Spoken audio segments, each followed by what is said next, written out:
অপেক্ষার পর এই আজ পেলাম ব্রহ্মকমল ফুলের প্রকৃত রূপের দর্শন। এই যে দেখুন ফুলটা আরও একটু ফুটবে। এখন রাত্র 8টা বাজলো মাত্র, আরও একটু ফুটবে ফুলটা। দেখুন কেমন সুন্দর ফুলটা। এটাতে একটা মিষ্টি গন্ধ আছে, উগ্র গন্ধ নয় কোনো, একটা মিষ্টি গন্ধ হালকা। দেখেছেন কেমন, কি সুন্দর এবং কী সুগন্ধ।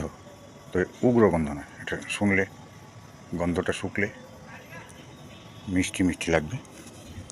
এই যে দেখুন ফুলটা, কিন্তু এই ফুলটা কিন্তু আবার ভোর হয়ে সূর্য ওঠার সময়ই, সূর্য ওঠার সাথে সাথেই আবার এটা মজে যাবে। 3টে ফুল কথিত আছে, এই ফুলগুলো সচরাচর দেখা যায় না এবং খুব দেরিতে ফোটে। অনেক বছর ধরে এই গাছটা আমাদের বাড়িতে ছিল, এই 2-1 বছর হলো ফুল ফোটা শুরু হয়েছে।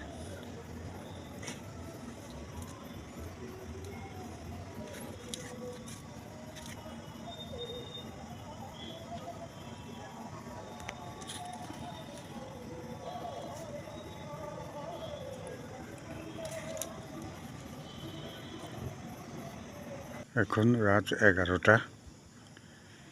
এখন এগুলি পরিপূর্ণ প্রস্ফুটিত হয়েছে। পাপড়িগুলো আরও একটু ছড়াতে পারে হয়তোবা, আমি ঠিক বলতে পারছি না। এখন রাত 11টা, রাত 11টায় এতটুক বড় ফুল একত্রে